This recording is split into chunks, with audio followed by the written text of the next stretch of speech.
Ladies and gentlemen, this is Gamertag Radio with your hosts Danny Pena, Paris Lilly, and Peter Toledo. Yeah, so my name is Grant Allen. I'm the lead designer at Delilah Studios, the developer of Disney's Illusion Island.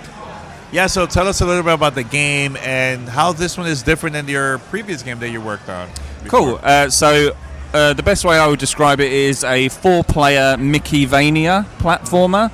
So it's a completely open world with it has abilities to unlock, and gaining those abilities gains you access to new areas. It is built to be awesome alone and better together. So we have a couple of things in there to create kind of unique moments in multiplayer scenarios. One being the rope drop, the hug to gain extra life, and then also leapfrog. And how this is different from the previous, I would say it's in the approach. So I think something which has been kind of instilled to us kind of working with Disney and as we've kind of grown as a studio is just the idea of showing your workings. Yeah. So a lot of the time it's kind of like, you know, showing the intent but showing how you got to where you ended up. So a lot of the time we would begin with creative intent statements. So the movement in the game began with just a sentence that we came up with, which was feel the free flowing of movement through an open parkour playground. And the team went, well, what does that mean? And I went, well, that's how the movement should feel. That's like, you should feel you're that little kid running around, jumping off the walls. You could go anywhere you want and just adventure and explore. And what are the benefits of, let's say, I want to pick Mickey, you pick Minnie or other characters? Like, what is do they play differently? So we actually, when we first started developing the game, we did have the idea of them playing differently. We slowly realised that people have favourites. Yeah. And so in the end, what we went for in the approach was everyone on paper, if you look at all the numbers, is exactly the same. Everyone runs exactly the same, at the same speed and everything. But it's how we animate them that changes how they feel. So for example, when the animators first started looking at, you know, what's the best way to describe the animation that we're going for? Like, we looked at toys. So Goofy is a slinky, Mickey is a bouncing ball, Minnie is a paper aeroplane, and Donald is a slingshot. And kind of we use those to kind of manipulate how they would feel as they're kind of animated in the game. So Goofy, a lot of people will go, oh, Goofy feels slower. And he's not. He runs at the exact same speed, but because he swings his arms and his legs a bit more, it feels a little bit more like that. And I know you could play solo or local co-op, also online, or just local co-op. Local co-op. So there's a lot of games that I played in the past where it's also local, a lot of characters on the same screen. It could get really chaotic. Yeah.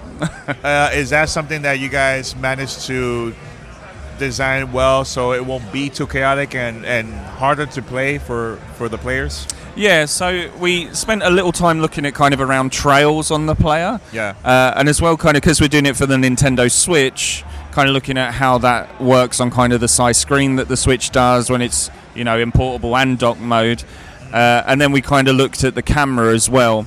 So we made sure that in multiplayer the camera gives enough room for players to essentially know where they're going, but equally know and have time to think and react to what they're doing. So we've done a couple of things to make sure that there's as much visibility for the player as they can get while they are playing. And for you, which one, when you play, which is like your main character for you? I'd have to say Donald. Why Donald? I feel like he's my spirit animal. Okay. I like Donald. I think people slept on Donald, man. Yeah. Everybody is always Mickey, you know. But I would also like to try out Goofy too. Yeah. I feel like Donald's definitely me in the mornings, and I'd say Goofy is definitely me past about 3 p.m. Yeah. So I think Awesome.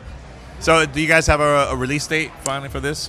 Yes, 28th of July next month. Oh my God, that's very soon. Oh my God. Yeah, and that you can pre-order it physically and digitally, and it is. I'm in America, so it's $39.99. Oh, it's. Now, my last question: how's it? How was it working with Disney? These iconic characters for you and the team. Do you know what? I would love to be able to be like, it was really hard and it was a struggle and we had to push through.